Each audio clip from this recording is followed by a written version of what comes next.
Electronic tagging for prisoners announced. PN breaks down politician sound bites on TVM's 8 p.m. news. Air Malta confident travel will bounce back next year as it resumes 3 main flights. All this and more on Lovin Daily.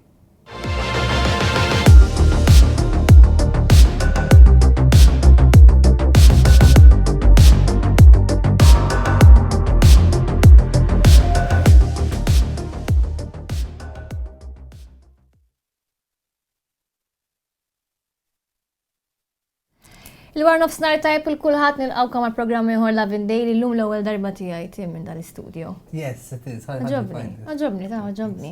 U l-istejjer ovvjament huma varjati kif semmejt. Inti ħnibda bl-ewel waħda mal-ewel. We also have a special guest today, Liana Cremona, the Chief Performance Officer of the Nationalist Party, who will be discussing her role and her past and also some visions that she has. Iktar nisa fil-politika. Exactly what we need. Mela nibdew bl-ewwel storja tagħna. Illum il-Ministru Byron Camilleri ħabbar liġi ġdida illi meta taqdim il-Parlament ser tippermetti illi ħabsin illi jkunu qegħdin jiskontaw sentenza ta' inqas minn sena ikunu jistaw joħorġu u jkomplu jaħdmu jew jattendu xi korsijiet edukattivi dan permezz tal-electronic tagging biex bekk il-faċilità korrettiva ta' Kordin u l-awtoritajiet ikunu jafu eżatt fejn qegħdin dawn il-ħabsin f'kull ħin tal-ġurnata. Din però mhux ser tkun possibbli għal min qed jiskonta sentenza għal reati relatati ma' minuri, għal reati relatati ma' violenza domestika jew violenza bażi tal-ġeneru jew għal min spiċċa l-ħabs għaliex ma ħallas il-manteniment li kien dovut. Hija liġi ġdida naħseb ma tantx nitkellmu fuq liġijiet li għandhom x'jaqsmu mal-ħabsin imma qegħdin naraw issa l-konverzazzjoni daret ukoll ħarsita lejn il-faċilità korrettiva ta' Kordin u ħafna nies inkluża jiena nilqa din il-liġi. Ma nafx eżatt kif ħadd taħdem fid-dawl ta' priġunieri li jmorru għax-xogħol għaliex nafu li ġejja problema qawwija għal min ikun skonta sentenza u jsib post tax-xogħol ħseb wara kemm ser ikun hemm employers illi jżommu persuni li huma il-ħabs jaħdmu magħhom għal xejn li ngħidu li xorta daw il-ħabsin ser ikunu mitluba illi jorqdu Kordin għaliex is-sentenza xorta jridu jiskontawha. Yeah, my problem with this is like it sounds great on paper, but I just feel very queasy at the thought of having the authorities know where you are at all times, to having a bracelet on your Mistek ma ksirx il-liġi u mbagħad tim. But it's let's be careful because it can go down a very slippery slope. And then we can start tagging every single prisoner and every single person who's released. And I mean, we can enter some very dystopian territories. So let's. No, but it's true though. Inti qed tiġi tagjat, flokijat maqful il-ħabs. But why? Jekk inti ħirx mill-ħabs kontajt is-sentenza mhux ħajtagjaw. Why should the prison know if you're? Because you should be at prison and ħalluk toħroġ. Well, maybe we should also talk about reducing some sentences. If you're in prison for a year, maybe you mightn't need to. And there's also a discussion going on about house arrest as well, right? I mean, I remember Byron Camilleri talking about it in connection with electronic tagging. I don't think it's in this specific bill, but there probably will be another bill discussing it. So yes, it's basically the authorities knowing where you are at all times, which. Personally, I find it a little bit concerning. So moving on, the Nationalist Party gave a press conference today in which it really criticized TVM for the way it covers the 8 p.m. news. So it released pie charts compiled by Deputy Leader David Ajus to show how often the 8 p.m. news mentions government politicians and how often it mentions nationalist politicians, and obviously they're quite jarring. So they mention government politicians 5 times more often, give or take 4 or 5 times more often than they mention the nationalist counterparts. And interestingly, they broke down the number of sound bites and interviews. So the Times, the news features a politician speaking directly to the camera between August and September. They found out that government politicians featured 88 times. And nationalist politicians featured a grand total 0 between August and September. So that's quite a discrepancy though, right? Diskrepanza hemm, imma inti ma tistax tħallat press conference tal-gvern ma press conference ta' partit. Ġifieri inti l-gvern tqablu mal-oppożizzjoni.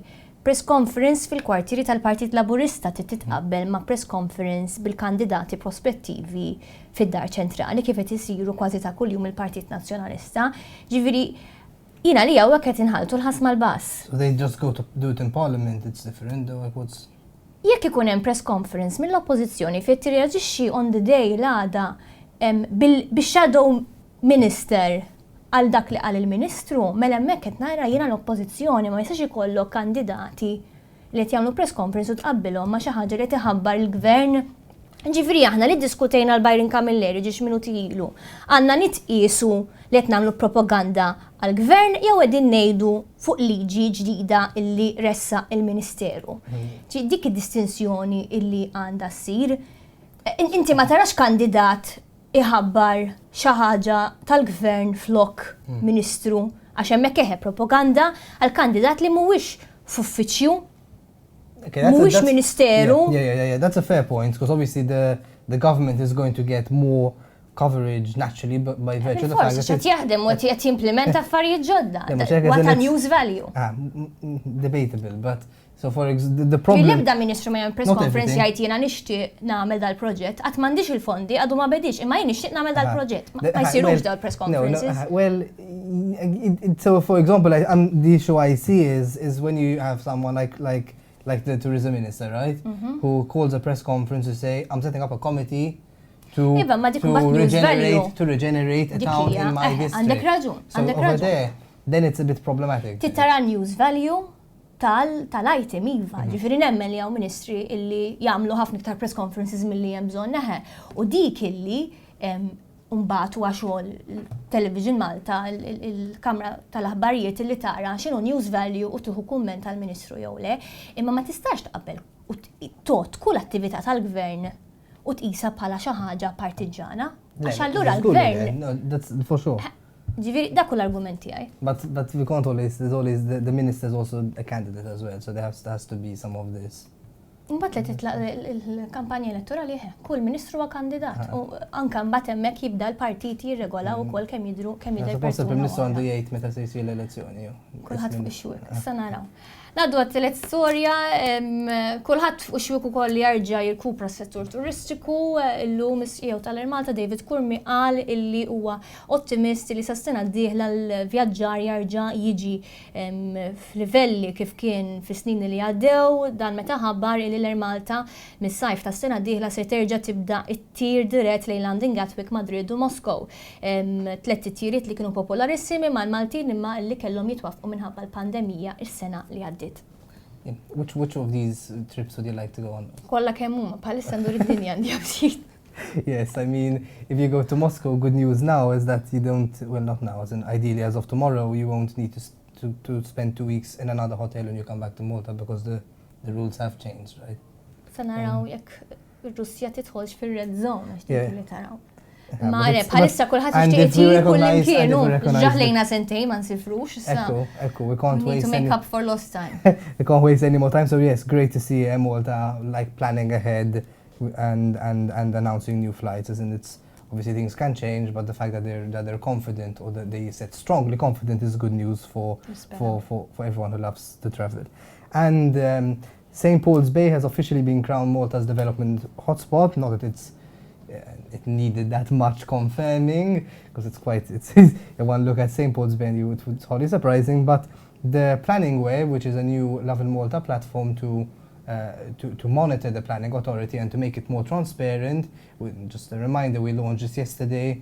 It's an open source platform of all the planning applications and decisions that have been taken by the planning authority to make it user friendly and accessible for people, for the general public.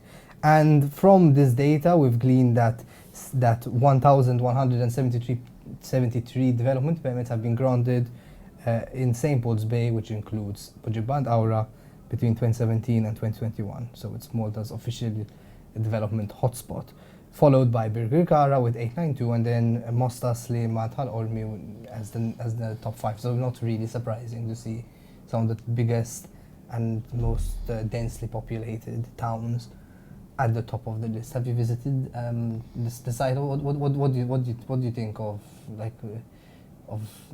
the fact there's so much development going on, like there's some more transparency now?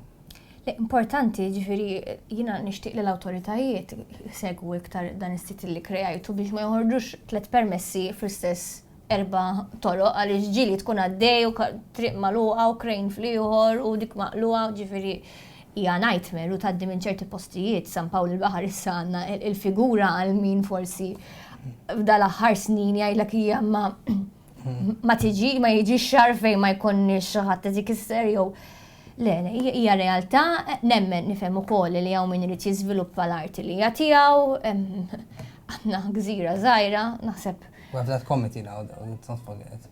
Ta' min naraw irdux nagħmlu xi land reclamation, jekk iridux nollu iktar il-height policy, ma nafx imma il-problema hi li kulħadd irid ikompli jikber imma Malta hija ċkejkna kif dejjem u kif ħadd tibqa' għal dejjem sfortunatament. L-aħħar storja inkredibbli, Fabio Spiteri, triatlet, għamel 47 sija u 44 minuta fuq il-bicycle tiegħu, dars għalija, kiser ir-rekord tiegħu u kiser ukoll għatta rekord oħra s'issa żewġ minn nies biss jirnexxilhom iduru għalija f'inqas minn 48 sija. Hija fenomenali, 970 kilometru kellu jdur bla ma jorqot, bla ma jaqaf jiekol. Aħna meta morru holiday u nimxu sija nkunu għajjenin nfittxu l-ewwel kafetterija biex impoġġu nikluni xorbu dar-raġel għamel jumejn fuq ir-rota. Ekku. Wow.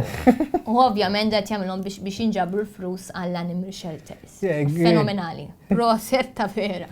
Yeah, really great to see more these athletes like manage to achieve these feats. Like you said, I mean it puts the rest of us to shame.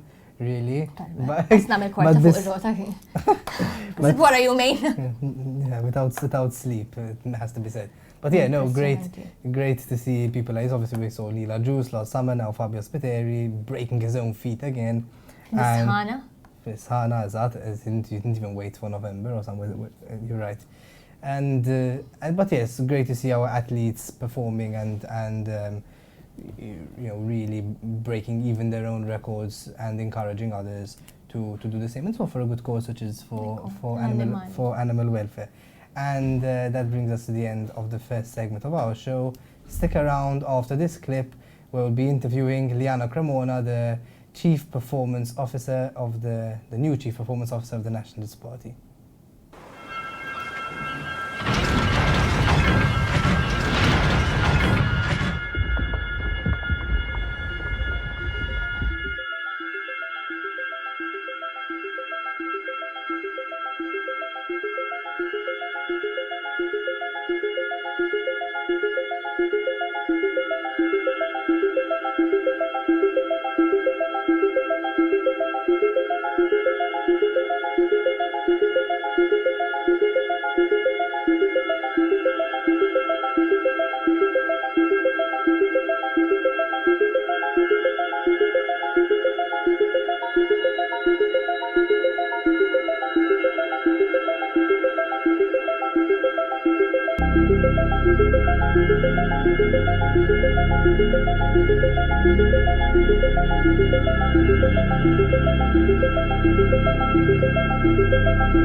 Welcome back to Lovin Daily. With me now is Liana Cremona, the new Chief Performance Officer of the Nationalist Party. Hi Liana, thank you for accepting this interview. Thank you for having me. So, Chief Performance Officer, a new full-time job, a completely new position within the PN. So, first of all, what does this role entail? The role entails optimization. So there's already a structure in place. However, over the different leaderships, the party felt that it would be good to optimize certain policies and procedures internally in the run-up to an election. So you're going to be like looking at what other candidates are doing, what other officials are doing to make sure that the processes are correct? I think it's a really broad and holistic role that I have, actually. So I'm looking at all sorts of things, from the internal look of the building, external. The look of the building? As well. So we're doing a lot from the ground up. We're looking at, we really want to be an example, and what better way to start than from your own home? But what needs to change in the building itself? Like another cafe? No. However, we do talk about environment, and yes, I think a better environment should start from within. Okay, so environment, the physical environment as well. Yes. More plants and aesthetics. Okay, that's interesting. So there have been a few reports that the party is developing some kind of system to rank its MPs according to how often they share Bernard Gregg's Facebook posts. I mean, is this true? So there have been reports. I think some have been largely misconceived. Within every organization, I'm sure here as well, you always have some form of KPIs, is maybe the wrong word to use, but something tangible that you want to achieve. So in this case as well, so we've understood what was in play at that present time. We're looking at where we want to be. And yes, I don't think there's been any form of disciplinary measures taken against these things. It's been rather misconceived publicly. However, yes, as part of an organization, you would always expect to align in some way and to be proud of the organization you form a part of. So if today, yes, social media is the platform that we're largely using, then why not encourage it? So there are some kind of KPIs for social media use then? Yes, however, it is it's an expectation. So rather than, we encourage the use of using such platforms. But we've also trained people and guided people on maybe how to manage their exposure better also. But they are being logged, right? So for example, if someone is extremely active on social media, always sharing everything Bernard Gregg puts out, they will be, someone in the party will recognize that fact with the numbers actually in a system to log how often they're doing it. I do think logged or monitored or disciplined is the way to go about it. However, once again, like any organization, yes, we're seeing what work is being carried out, and we're actually really proud of our candidates and what they've been able to achieve in a short space of time. So let's talk a bit about yourself. Many people know you as the former COO of Gozo, the famous electric vehicle renting company. Yes. We're going to get to that a bit soon, but first of all, you used to work at a hotel in Trafalgar Square, you said, right? Yes, I did. And you got to serve quite a few interesting people. I did. So as part of my studies and work experience, I spent about 2 years overseas. And yes, I did work at the Hilton Trafalgar, which at the time was the first boutique hotel that the Hilton launched. And it was their response to the W Hotel brand. It was an experiment for 5 years, but I'm very happy to say that I visited London just over the weekend, and it's still there, and it's still pumping with energy.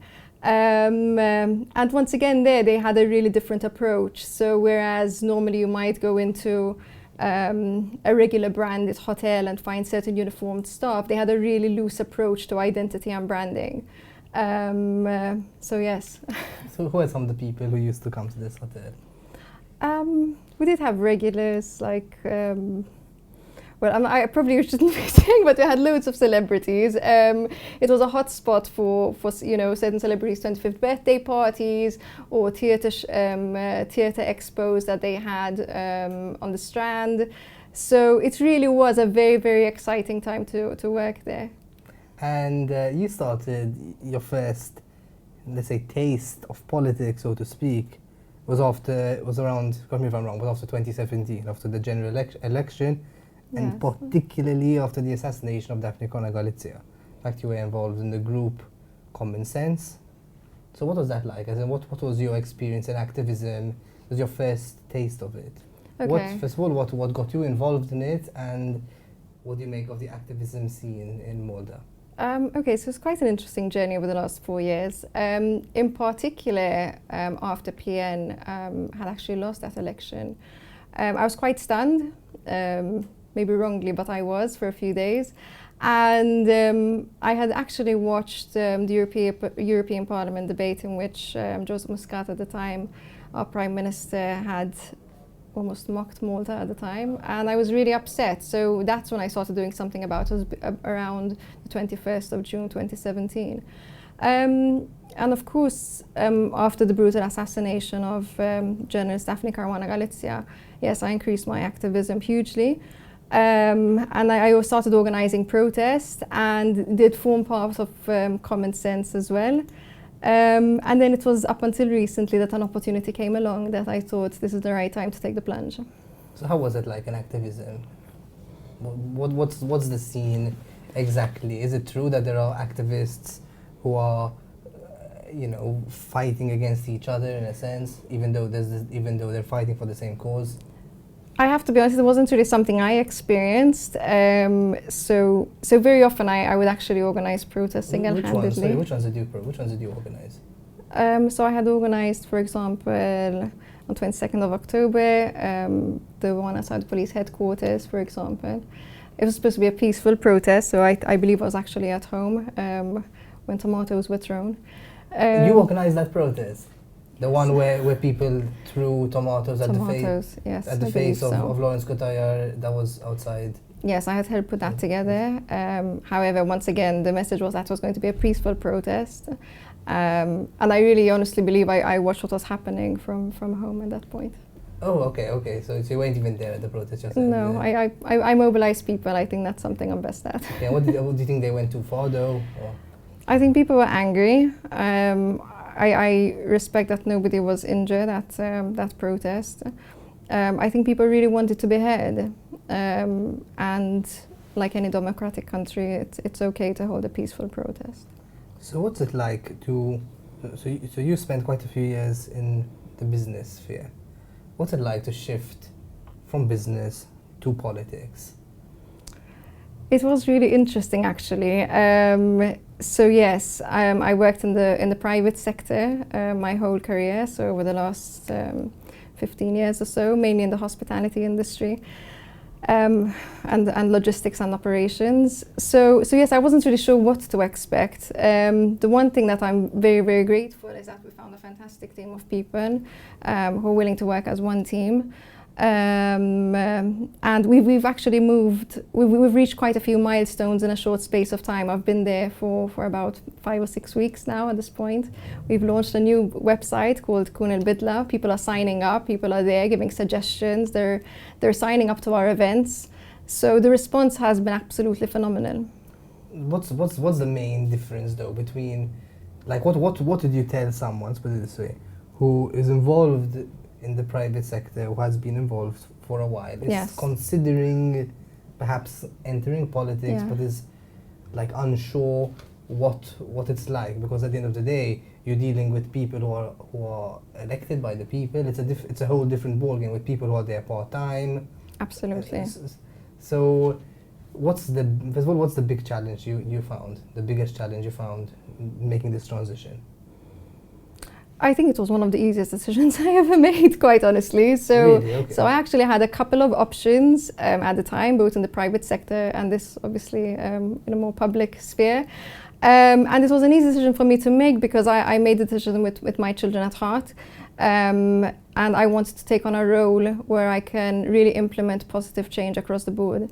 So in that sense, it was a very easy decision to make. And in terms of advice to give to others, if you do have people at heart and if you are invested in change and you have the time and the energy to put into it, please get on board. So apart from the fact that political parties at the moment are reliant on businesses for funding to a great extent, let's be honest. We've also seen a bit of a closer merging between politics and businesses in recent years. So for example, Keith Kembry, a very successful businessman in the private sector, within a matter of time became the most powerful politician, you could say, in the country. Yes. And we know what happened. So you, as someone coming from the business world, like, are you sensitive to this reality, and are you worried about politics and business becoming so interlinked? Most definitely, yes. I think there's a line that shouldn't be crossed. We are, as I said, so we have actually launched our website. So even in that sense, donations that do come through, it's a lot more transparent, and we will continue working to be as transparent as possible going forth also. What's your favorite proposal that someone has submitted to the Kunil Bidla site? Ooh, it's been plenty because I've been out 100 of them. I think those based on the environment, so I still do have mobility at heart, and there were quite a few suggestions on that also. So it's really encouraging. The response rate and the engagement has been really quite overwhelming. In the coming weeks, the government is set to present a cannabis reform bill.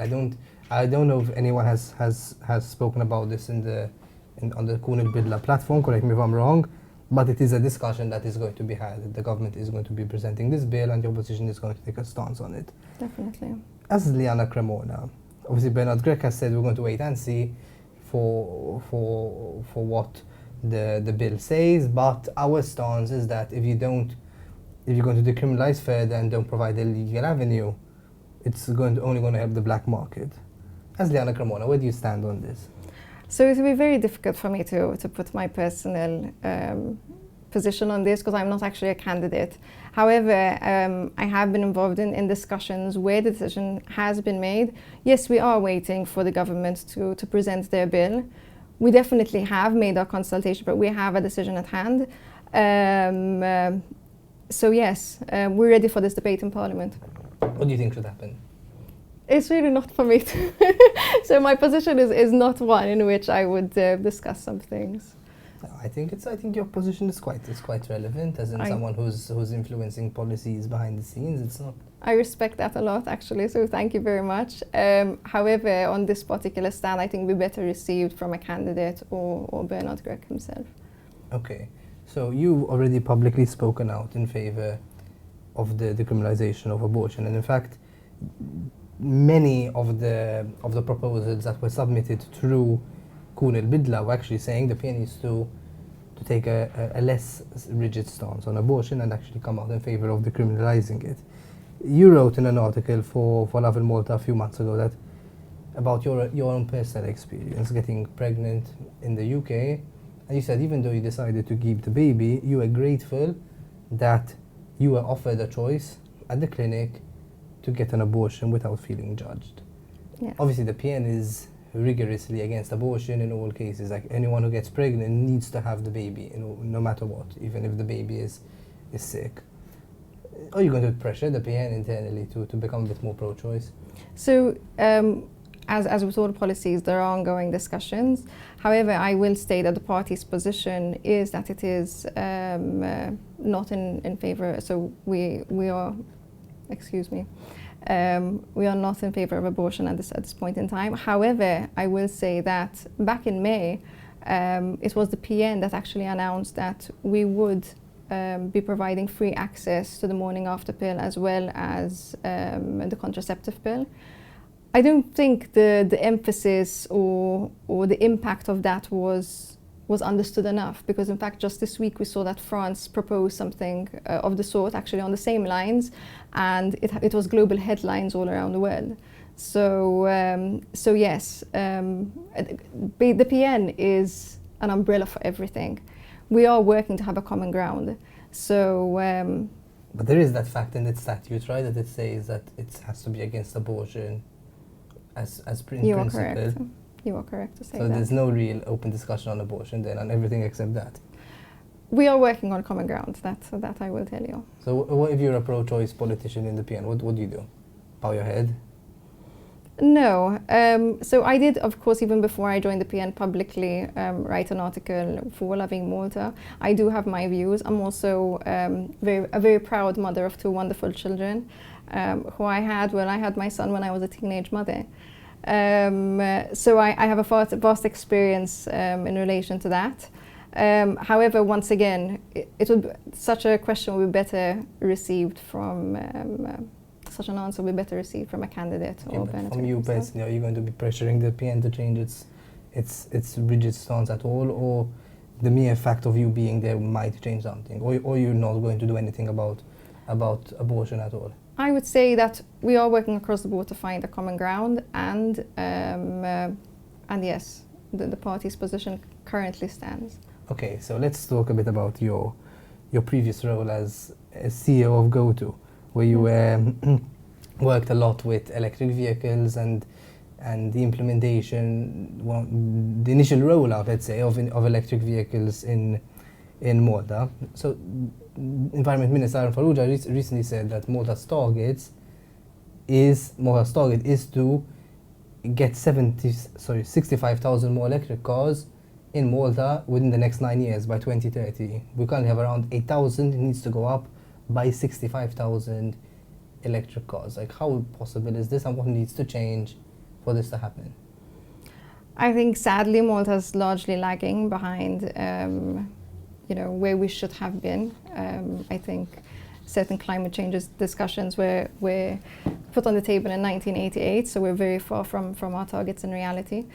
I think it's great to have such a milestone. I'd love to see that happen.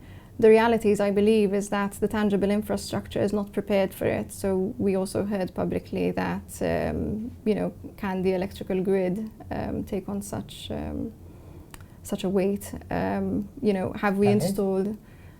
Well, I suppose a government can answer that. However, it seemed negative. We also see that currently there aren't enough public chargers available to those who have purchased electric vehicles and maybe don't have the accessibility to a private garage themselves. I think besides this, what is as somebody who has worked in the car sharing industry, I don't feel the government doesn't promote car sharing initiatives enough. Sustainable, different multimodal, sustainable mobility alternatives. What can it do to promote it? It can be an example. We can have more government departments. We can have local councils using electric vehicles and multimodal alternatives. We can have, initiatives to encourage our fuel stations to convert or to actually have fast chargers at the fuel stations rather than, just accepting more fuel station applications. Let's get future ready. So you mentioned something which is very important, which is the charging points. So I think it's a discussion that's going to be held. People don't realize yet how serious this is, because the problem is, when you place a charger down, you're eating away at a parking space. So if we're going to have thousands of electric cars, we're going to need quite a few chargers, right? But the thing is, it's a holistic idea, right? So you have to have those who use car sharing initiatives. So for each car park space that's taken up, you have multiple users for one car. And then is this realistic for Malta where everyone has their own car? It is in other European countries. So so a part of it is actually educating future generations that owning a car is not the solution. It's implementing, different public modes of alternative transportation, such as the metro. We were told that it would take 8 years to be developed and built. It's been 8 years. We could have done it. So yes. I don't accept what's been done. What we've done is widened roads, created car parks without installing electric chargers or PV panels or trees for that matter. I'd love to see our car parks go underground to enhance the aesthetics. I think the response from the government has been extremely poor. We still have traffic on our road despite a 700 million investment. And let's see, it's the 16th of September. So what's going to happen in 12 days when schools start? I think that's the ultimate test. Yeah, I mean, one would expect traffic to increase, but electric cars, I went to a conference recently and they brought this up, right? That electric cars will solve environmental problems, they will do nothing to solve traffic problems. It depends if you've actually implemented, for example, alternative public transport that's timely, effective, reliable. So yes, this is all part of, once again, it's a holistic plan. And the metro, like how committed are you? I think because it's one of these things that we keep hearing about time and time again. I remember 2017 election, right? So both parties made quite a fuss about the metro. Here we are, looking at another election. Nothing has happened. Isn't that sad, though? It is. It is. No, it is. It is sad. And like you said, like time is wasted. But the question is, are you just like speaking out of you as in the party, speaking out of thin air, and just promising something grand to the people, knowing that the infrastructure of Malta can't cope with it, or it's too expensive, or it's not going to happen, but it sounds good. It does sound good. The fact that we're not doing it is affecting our quality of life, both of us as well, in fact. So yes, the quality of our air is absolutely atrocious, and it's not getting any better. Widening roads is just causing bottlenecks in other places anyway. So we need a long-term vision. Would this long-term vision include the metro linking Malta and Gozo and doing away with the need for this tunnel that the government's been talking about for a while? Yes, I believe. I understand that the government has almost selected their chosen candidate for this particular tunnel. Yes, I am of the firm belief that when it comes to mobility and transportation, which, let's face it, locally is one of the highest polluters,